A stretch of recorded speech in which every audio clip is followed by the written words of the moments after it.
Hola a todos, bienvenidos a Prácticas Nutricionales con. El día de hoy tenemos de invitada a la doctora Diana Garduño.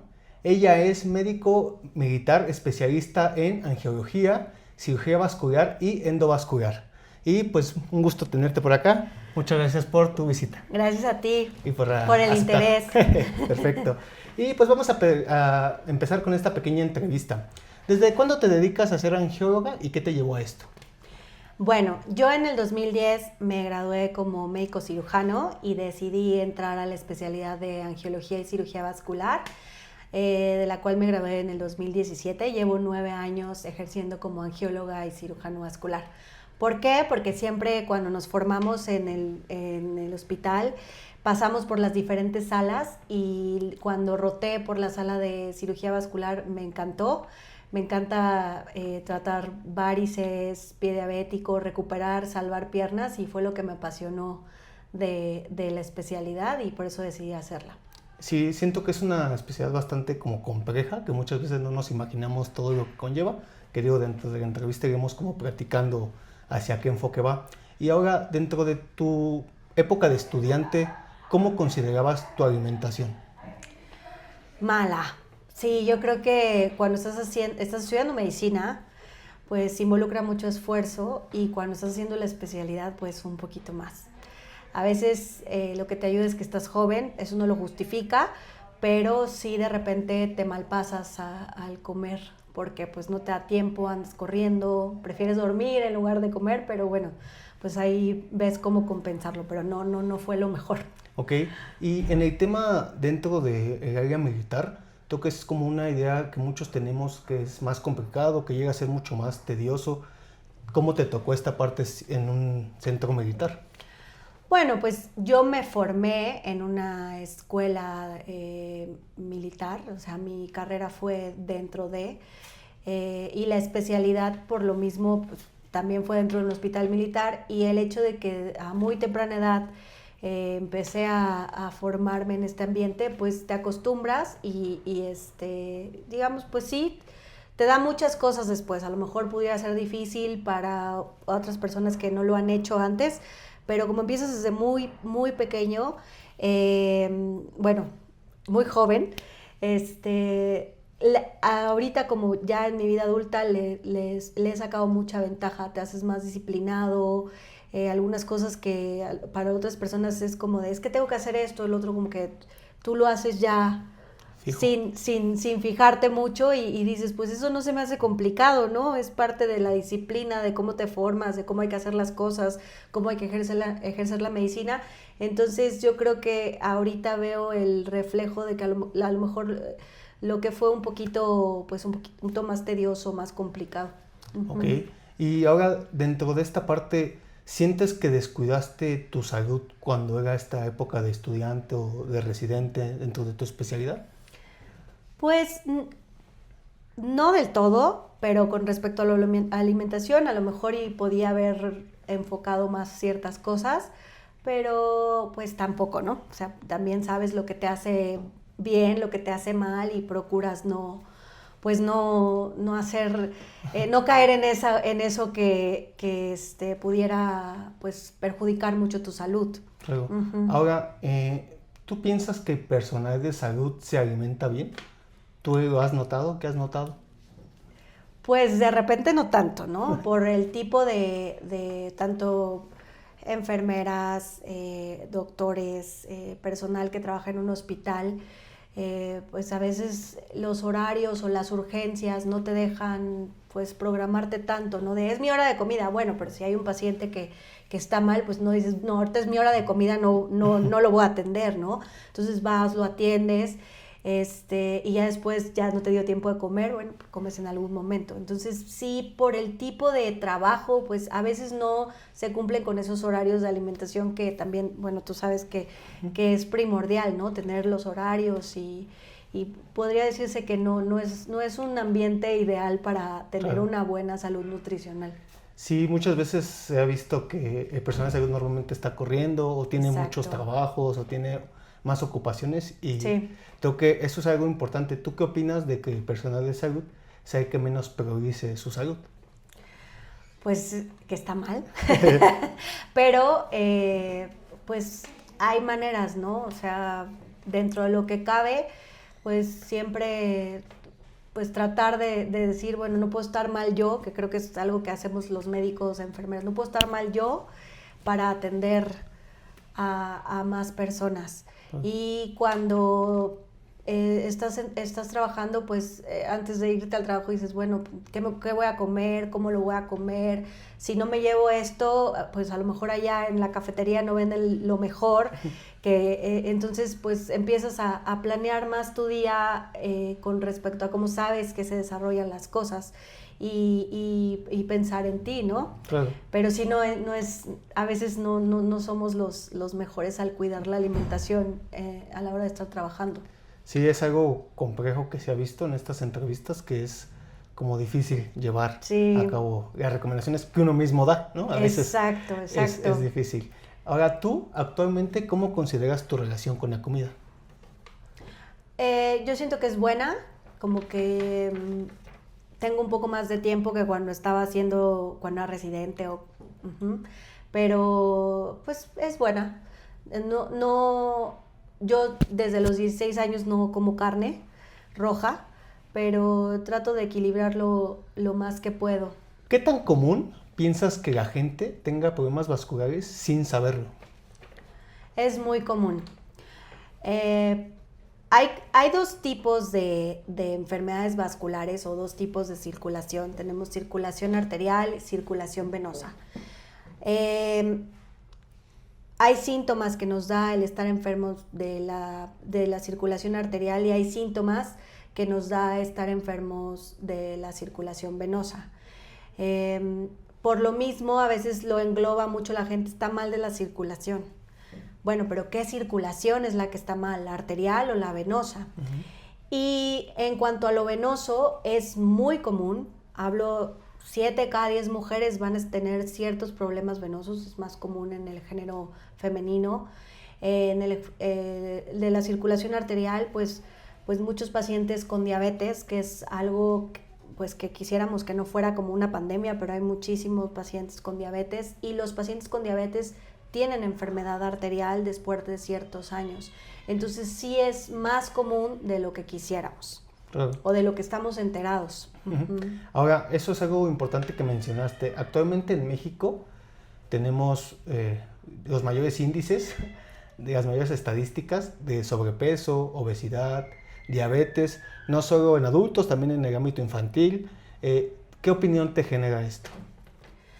Pues en cuanto a la obesidad, la diabetes, con respecto a mi especialidad, la enfermedad arterial en los pacientes diabéticos es muy común y a los 10 años de que un paciente es diagnosticado con diabetes va a presentar enfermedad arterial periférica.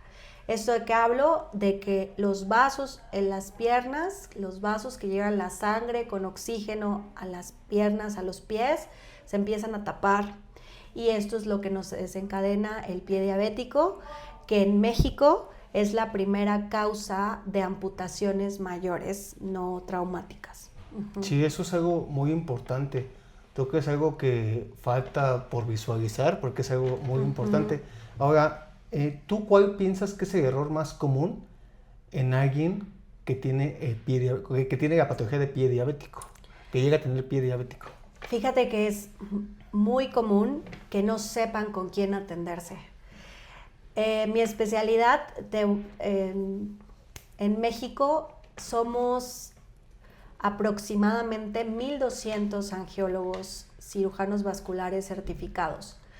Entonces hay ahí un hoyito negro ahí en que quién atiende el pie diabético, ¿no? Y de repente el paciente tarda en llegar contigo.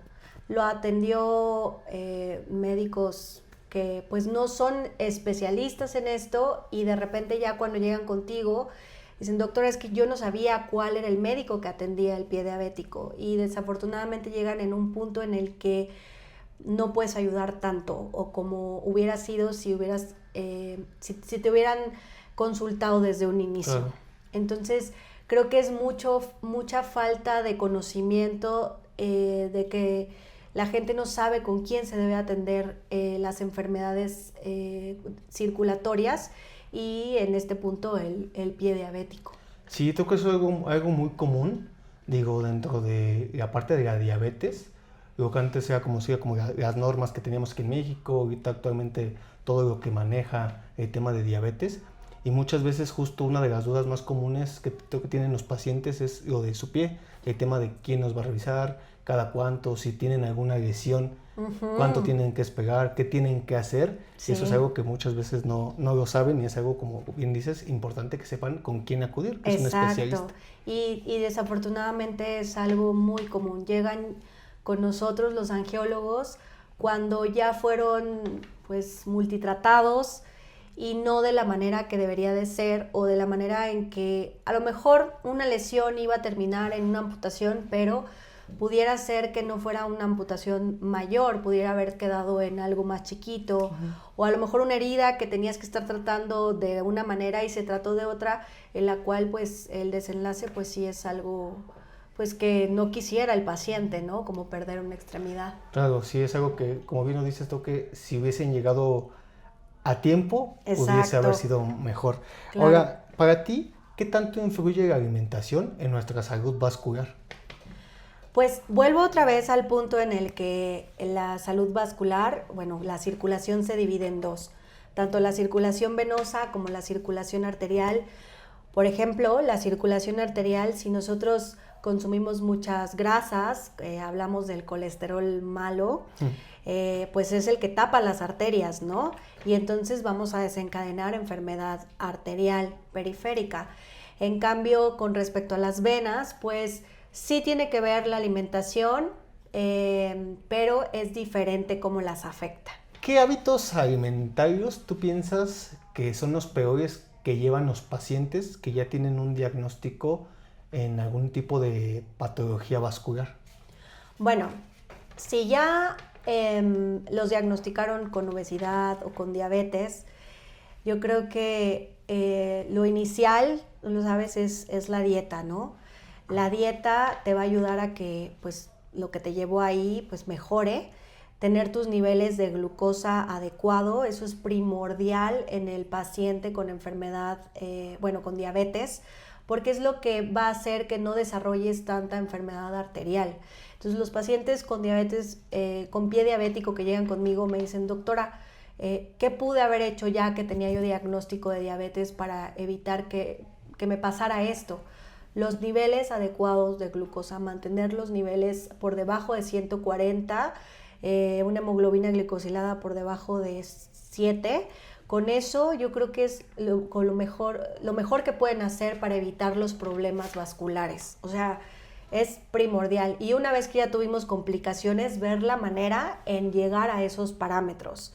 Desafortunadamente, el 50% de los pacientes que sufren una amputación menor al año o al menos del año, ya sea una amputación menor o mayor, van a regresar con una nueva amputación, a requerir una nueva amputación. Porque una vez que ya te pasó, si no nos cuidamos, es muy probable que te vuelva a pasar. Entonces, ya tuvimos aquí una dificultad, la dieta y mantener tus niveles de glucosa adecuados, yo creo que es lo mejor que se puede hacer. Claro, sí, eso es algo importante. Aparte, en México por lo menos, se nota que no tenemos como tal una cultura de prevención, ¿cierto? Hasta cierto punto. Me imagino que en tu caso también, como en muchas especialidades, las personas llegan ya que están enfermas o ya que tienen la complicación. En esta parte a ti, ¿qué opinión te genera? ¿Qué piensas de esta parte? Me llegan, veo muchísimos pacientes que dicen, tengo 15 años con diabetes.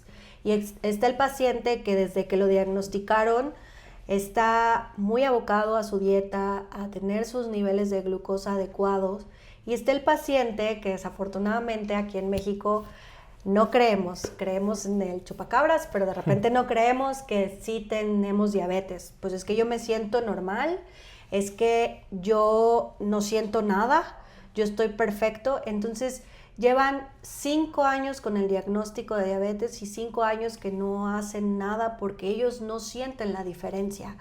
Entonces, todo este tiempo está repercutiendo en nuestro sistema circulatorio, lo está afectando de manera importante.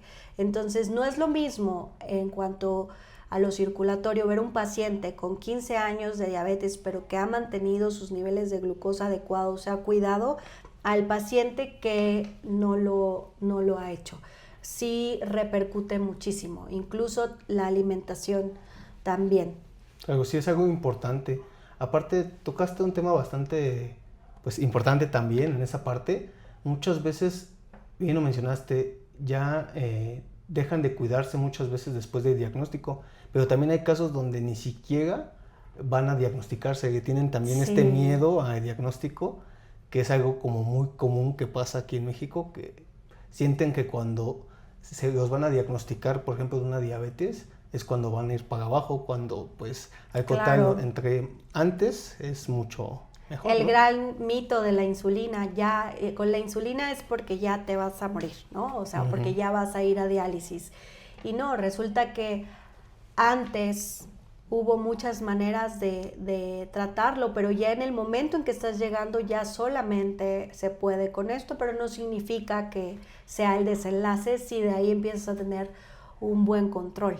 ¿Qué recomendaciones podríamos tomar para cuidar nuestra salud vascular, tanto arterial como venosa? Bueno, en cuanto a lo arterial, la dieta, evitar no tomar en cuenta que tenemos el colesterol alto, ¿no? Tratar de mantener nuestros niveles de LDL, HDL, todo el colesterol bueno, el colesterol malo que alguna vez hemos escuchado. En cuanto a lo venoso, pues cada vez que se sientan algún síntoma tipo que mucha pesadez en las piernas, cansancio al final del día, que de repente, ya siempre al término del día se me hincharon o se me están empezando a manchar las piernas, pues tomarlo en cuenta, acudir con un especialista y de manera preventiva, pues a lo mejor evitar ciertos o procurar tomar frutas y verduras, como tipo los frutos rojos son muy buenos para las venas, el cacao, bueno, hay varios alimentos que son buenos para la circulación venosa. Pero en general, como bien lo comentas, toca una de las partes importantes es como mantener una buena alimentación y aparte, pues obviamente, como bien lo dices, siempre acudir con un especialista también en la parte de prevención, ¿no? Creo que es importante, no todas las personas a lo mejor necesitan lo mismo. Obviamente el tratamiento debe ser individualizado, como en todo, y pues cada persona es distinta en cuanto a sus ocupaciones, Exacto. El tiempo que esté, me imagino, sentado, que esté pagado, todo eso me imagino que también afecta esa parte. Pues todos salimos en algún momento del día a trabajar, ya sea estar sentados o parados, y a veces normalizamos el sentir cansancio en las piernas, y esto pues a lo mejor puede mejorar con una calceta de compresión, una media de compresión, evitar cierto tipo de calzado, cosas que podríamos hacer al día a día y para que al final de tu día a día no tengas esa sensación de cansancio, pesadez en las piernas, o no normalizar el hecho de que es que yo siempre me hincho al final del día y tengo mis piernas hinchadas, pero mañana ya amanecen otra vez flaquitas. Bueno, eso es una señal de que tu circulación venosa no está funcionando del todo bien y que puedes hacer cosas para ayudar a que estés mejor.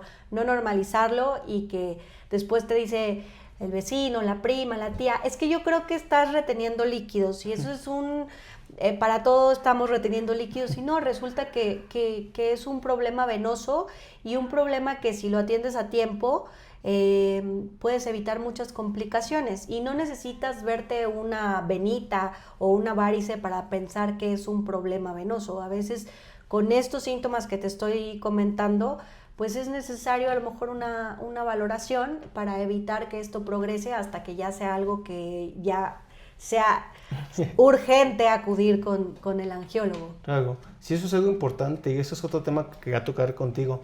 ¿Qué opinas de los mitos en esta parte? Por ejemplo, los famosos jugos detox, la parte de los mitos, bien lo comentas, de la parte de no seguir los tratamientos de un especialista, sino guiarnos más por la parte de las redes sociales, lo que vemos que hace tal persona o que tal familiar te recomendó. Uh-huh.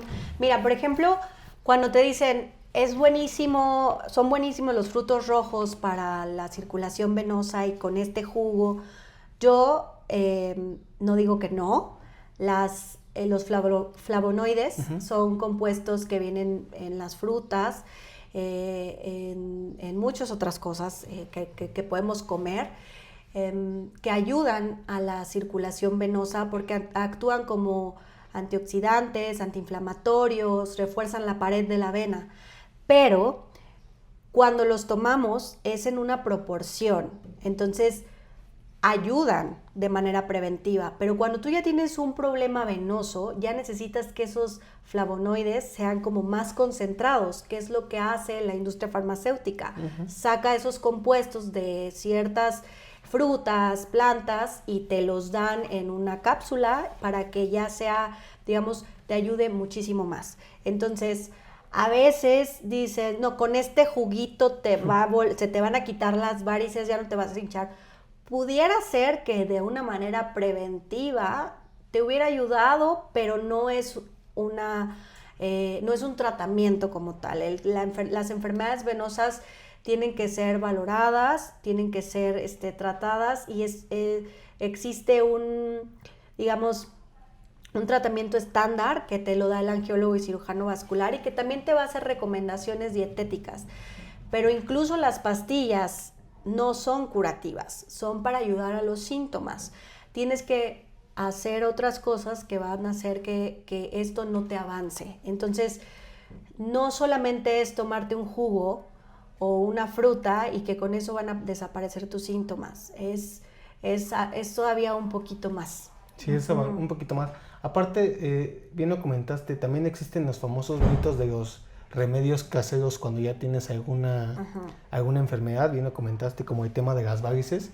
Sí. Y en esta parte justo, en lugar de ir a lo mejor con un especialista a tiempo, empiezan a hacer este tipo de remedios caseros que encuentran. Uh-huh. Y siento que es algo como que también ayuda a que vaya avanzando más claro. el programa. Sí, no sé si has visto, hablando de redes, de repente esto que se hizo muy famoso de, a ver, se descompone el coche, voy con el mecánico. Uh-huh.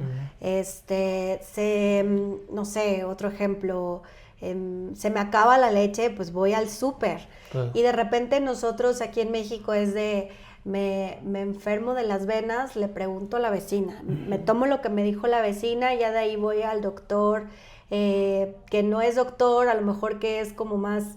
te hace falta un masaje, ¿no? Y ya como que vamos yéndonos a otros lados antes de llegar con el especialista cuando a lo mejor era algo que teníamos que ir directo, ¿no? Claro. Y ya más ahora que hay tantas herramientas, a veces utilizar la inteligencia artificial en la que tengo esto, el otro, no significa que hagas lo que te dice la inteligencia artificial o lo que te contesta, sino que digas, ya me orienté, a ver quién ve este problema, bueno, busco la valoración de un especialista en esto, ¿no? Claro.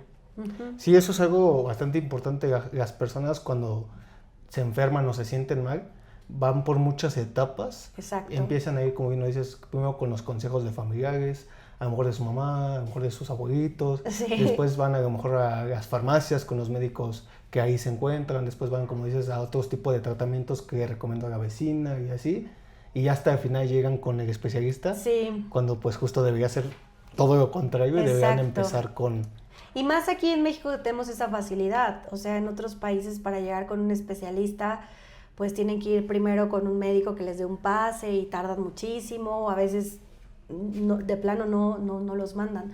Aquí yo creo que si ya más o menos estás orientado hacia la enfermedad que tienes, pues lo mejor es buscar un médico que se dedique a esto para tener los mejores resultados y el mejor tratamiento. Claro, uh-huh. Sí, eso es algo muy importante. Ahora, ¿tú cuál es el mito más peligroso que has escuchado sobre la parte de la salud vascular, ya sea venosa o arterial? ¿Cuál es el mito más peligroso que has escuchado, que has dicho, uy, ¿cómo existe este tipo de mito?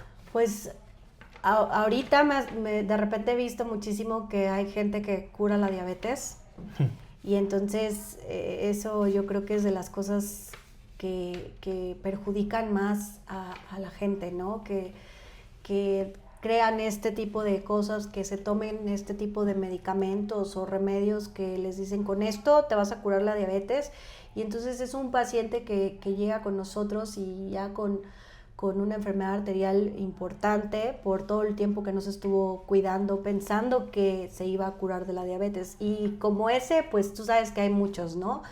Desafortunadamente creemos muchas veces en lo rápido, en lo que te cura, en lo que te quita el problema, cuando a veces tenemos mejor que aceptar que ya tenemos una enfermedad y que tenemos que hacer lo mejor posible para que esa enfermedad no nos dé complicaciones, antes de pensar en el remedio absoluto y que con esto ya se me cura. Pues lo mejor es aceptar a veces, tengo una diabetes y qué es lo que puedo hacer mejor para que esto no me perjudique a la larga. Claro, sí, eso es algo importante. Creo que las personas muchas veces se dejan guiar, y justo el gobierno dice, las personas que venden este tipo de productos que van a curar ciertas enfermedades, aparte de darles ánimos que pues no son factibles, también hacen un mayor gasto, una mayor pérdida de tiempo. O sea, ya al final del día estás llegando mucho más tarde de lo que podrías haber llegado y haber disminuido pues tus síntomas.